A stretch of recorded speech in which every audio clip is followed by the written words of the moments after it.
ক্ষেত্রে আমি সরকার সহ ব্যাংক বিভিন্ন উচ্চপদস্থ কর্মচারী সহ কর্মকর্তা সহ যারা আছে তাদের কাছে বিনীতভাবে অনুরোধ করব, আপনারা জনগণের হক জনগণকে যথাযথভাবে প্রদান করুন, তাহলে আর একজন জনগণকে সুদের সাথে জড়িত হতে হবে না।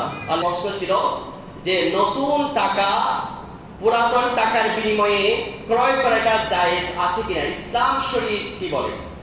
ঈদ এটা আনন্দ, এটা সবার সাথে ভাগাভাগি করার একটা বিষয়, এটা আমাদের সংস্কৃতি। এই সংস্কৃতি যদি আমরা পালন না করি, আমাদের যুব সমাজরা অন্য ধর্মের সংস্কৃতিগুলো পালনে অভ্যস্ত হয়ে যাবে, ঠিক কিনা? আপনি ঈদ বোনাস দিয়ে এই যে ছোট ছোট বাচ্চাদের খুশি করলেন, এটা ইবাদত, কিন্তু এই ইবাদত করতে গিয়ে আপনি গুনাহ করতে পারবেন না। তবে হাজিরিন, নতুন টাকা পুরাতন টাকা দিয়ে নতুন টাকা যদি বেশি দামে ক্রয় করা হয়, যেমন আপনি 1000 টাকার একটা নোট আপনি 1200-1300 টাকা দিয়ে ক্রয় করলেন, 1400 টাকা 1500 টাকা দিয়ে ক্রয় করলেন, এটাকে শরীয়তে বলে সুদ। এটাকে কি বলে? সুদ। একই জিনিস আমার নবী সাল্লাল্লাহু আলাইহি ওয়াসাল্লাম হাদিসে মুবারাকা মুসলিম শরীফে বলছে, আয-যাহাবু বিয-যাহাবি ওয়াল ফিদ্দাতু বিল-ফিদ্দাতি মাসালান বিমাসালিন সাওয়াআন বিসাওয়াইন ইয়াদান বিআইদিন ফামান যাদা আও ইস্তাযাদা ফাকাদ আরবা। আমার নবী সাল্লাল্লাহু আলাইহি ওয়াসাল্লাম বলেন, স্বর্ণের বিনিময়ে স্বর্ণ, রূপার বিনিময়ে রূপা, একটা জিনিসের বিনিময়ে আরেকটা জিনিস, সব সময় আপনার বিনিময় হতে হবে একই রকমের। আপনি কারো কাছে স্বর্ণ দিচ্ছেন, একবারই স্বর্ণ, আপনি তার কাছ থেকে যদি আবার স্বর্ণ চেয়ে নেন, আপনি একবারই নিতে পারবেন। একবারই একানা এক রত্তি বাড়তি নিলে সেটা আপনার জন্য সুদ হিসাবে পরিগণিত হবে। আপনি কাউকে টাকা দান দিয়েছেন 1000 টাকা, আপনি 1001 টাকা যে 1 টাকা বাড়তি দিবেন, সেটা আপনার জন্য সুদ, কারণ আপনি টাকা দিয়েছেন, জিনিস দেন নাই। এক জিনিসের বিনিময়ে আরেক জিনিস বেশি কমে নেওয়া, এটা শরীয়তে জায়েজ। ইযা তাহাদাল জিনসু ওয়াজাবা তামাসুল, একই জিনিস যখন হয়ে যাবে, সেটা আপনার একই রকম যদি না হয়, বাড়তি যদি হয়ে যায়, সেটা রিবা, সুদ হয়ে যাবে। সেজন্য আপনারা নতুন টাকাকে পুরাতন টাকার বিনিময়ে ক্রয় বিক্রয় করতে পারবেন না। ভিন্ন জিনিস হলে কোনো সমস্যা নাই। ভিন্ন জিনিস যেমন স্বর্ণকে আপনি রূপার বিনিময়ে ক্রয় বিক্রয় করলেন, বেশ কম হলে কোনো সমস্যা হবে না। আপনি চাল দ্বারা চাল, গম দ্বারা গম ক্রয় করার সময় সমতা রক্ষা করতে হবে, একই হতে হবে। টাকার মাসালা যেটা, সেটার ক্ষেত্রে সুদ হচ্ছে কেন? আপনি 1000 টাকার একটা নোট আপনি 1200 টাকা দিয়ে 1300 টাকা দিয়ে ক্রয় করেছেন, যে বিক্রয় করেছে সেও সুদ নিয়েছে, আপনি ক্রয় করেছেন, আপনি সুদ দিয়েছেন। সুদের সর্বনিম্ন গুনাহ হচ্ছে নিজের আপন মায়ের সাথে ব্যভিচার করার চেয়ে মারাত্মক অপরাধ হচ্ছে একজন সুদখোর সুদ দেওয়া অথবা একজন সুদদাতা সুদ দেওয়া। এই দুইজনের অপরাধ সর্বনিম্ন গুনাহের মাত্রা হচ্ছে মায়ের সাথে, নিজের আপন মায়ের সাথে ব্যভিচার, জিনাহের মধ্যে লিপ্ত হয়ে যাওয়া। নাউযুবিল্লাহ। প্রিয় হাজিরিন, এই জন্য নতুন টাকা আপনারা বেশি দামে ক্রয় করবেন না। এখন প্রশ্ন থেকে যাই, আমরা এই যে একটা আনন্দ, এই আনন্দটা আমরা নতুন টাকা না পেলে তো ভাগাভাগি করতে পারি না। এখানে কি বলে, হুজুর আমরা তো পুরাতন টাকা দিয়েছি, নতুন টাকা দিয়েছি, তো নতুন টাকা ছাপাতে টাকা খরচ হয় না, সেই টাকাটা তো আমরা দিয়েছি তাকে, তো এটা সুদ হবে কেন? ভাই আমার, টাকা নতুন পুরাতন এটা বিষয়।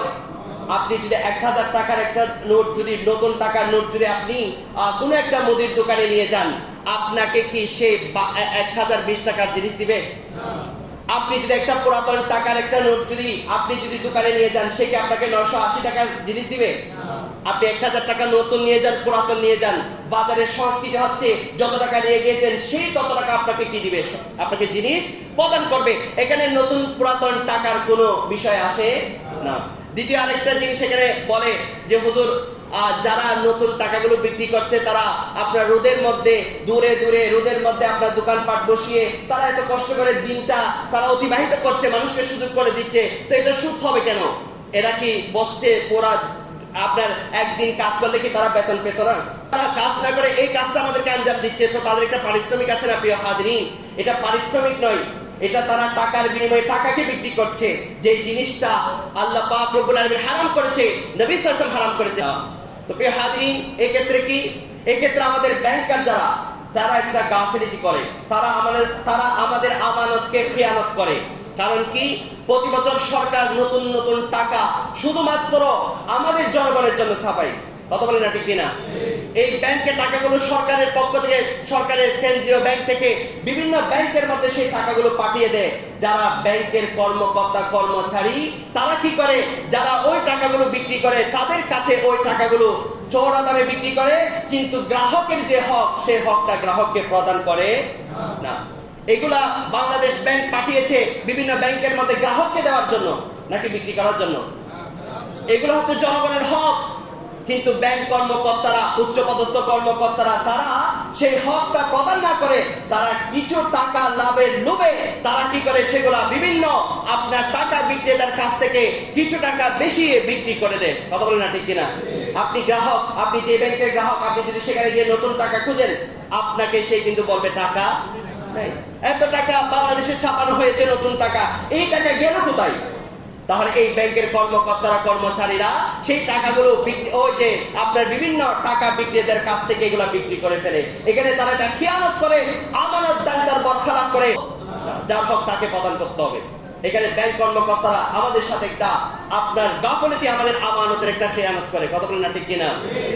ক্ষেত্রে আমি সরকার সহ ব্যাংক বিভিন্ন উচ্চপদস্থ কর্মচারী সহ কর্মকর্তা সহ যারা আছে তাদের কাছে বিনীতভাবে অনুরোধ করব, আপনারা জনগণের হক জনগণকে যথাযথভাবে প্রদান করুন, তাহলে আর একজন জনগণকে সুদের সাথে জড়িত হতে হবে না। নবী সাল্লাল্লাহু আলাইহি ওয়াসাল্লাম বলেছেন কিয়ামতের আগে মুসলমানের অবস্থা এমন হবে তারা সুদ থেকে বাঁচতে পারবে না, সুদ ছড়িয়ে ছিটিয়ে পড়বে সমাজের মধ্যে, কোনো প্রকারের সুদ থেকে বাঁচতে পারবে না। এই যে প্রসেসগুলা, এই সিস্টেমগুলো আমাদেরকে সুদের সাথে জড়িয়ে ফেলছে, ঠিক কিনা? আল্লাহ আমাদেরকে বোঝার এবং আমল করার তৌফিক নসিব করুক, আমিন।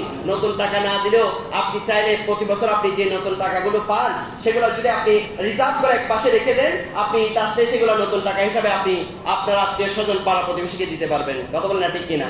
এটা চালাকি। আপনি সুদের টাকা দিয়ে আপনি গুনাহগার হবেন না। আল্লাহ আমাদেরকে বোঝার এবং আমল করার তৌফিক নসিব করুক, আমিন। আর যদি আমরা সবাই সচেতন হয়ে যাই, আমরা যদি আর নতুন টাকা যদি এক বছর যদি ক্রয় বিক্রয় না করি, তাহলে যারাই টাকা নিয়ে রাস্তাঘাটের মধ্যে বসে বসে ক্রয় বিক্রয় করে তারা কিন্তু অসহায় হয়ে যাবে, তারা কিন্তু আর বিক্রি করবে না। ব্যাংক কর্মকর্তারা আর কারো কাছে বিক্রি করতে পারবে না, তখন অটোমেটিক্যালি গ্রাহকের কাছে নতুন টাকাগুলো চলে আসবে। কথা বলেন না ঠিক কিনা? এই আমরা বাঙালি তো আর বেশি আবেগী, হাত তুন হনে বেশি পেঁয়া দিই, এই পুরোর দাম বাড়ে গিয়ে কা দূরে হার আগে হনে 10 কেজি 20 কেজি লইতে পারবো, আর আগে কেন তাসি কথা হন না ঠিক কিনা? অনেক তেল স্টক বন্ধ গিয়ে আর এই 2 লিটার 3 লিটার 5 লিটার লই রে তেল রয়ে যাই রে পুরা দিন গান মাটি গড়িয়ে কিলো তেল লই।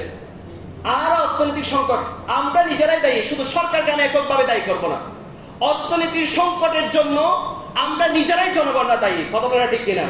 মুরগির দাম বেড়ে গেছে, আপনাকে কে বলেছে 10 কেজি মুরগি রিজার্ভ করে রাখার জন্য? আপনার রিজিক তো কমে গিয়েছে। এগুলো করে তো আমরা আজকে আমরা অর্থনৈতিক ভাবে নিজেদের দেশকে নিজেরাই হাতে ধ্বংস করে দিচ্ছি। আবার দোষ দিই সরকার এই করেছে, সরকার সেই করেছে। ভাই, একটা দেশকে ধ্বংস করার জন্য সরকার এককভাবে দায়ী নয়, আমরা জনগণেরও ভূমিকা আছে। কথা বলেন না ঠিক কিনা? তা আপনি নতুন টাকা 1 বছর কিনা বন্ধ করে দেন, তাহলে দেখবেন ব্যাংকে যারা অসৎ যারা কর্মচারী আছে, যাদেরকে বেতন দিয়ে রাখা হয়েছে, তারা এই প্রক্রিয়াকে তারা আস্তে আস্তে বন্ধ করে দিবে। তখন গ্রাহকের কাছে অন্য আপনার সিস্টেমেটিক ভাবে গ্রাহকের হাতের মধ্যে নতুন টাকাগুলো চলে যাবে। কথা বলেন না ঠিক কিনা? নাকি আমি ভুল বলছি? এখানে অনেক শিক্ষিত মানুষ আছে, আমার কথা কি ভুল নাকি সঠিক? আল্লাহ আমাদেরকে বুঝার এবং আমল করার তৌফিক নসিব করুক, আমিন। আল্লাহ পাক রব্বুল আলামিন সুদের প্রসেস থেকে আল্লাহ আমাদেরকে, আমাদের আমল, আমাদের অর্থনীতি, আমাদের দৈনন্দিন জীবন, আমাদেরকে আল্লাহ তাআলা হেফাজত রাখার তৌফিক নসিব করুক, আমিন।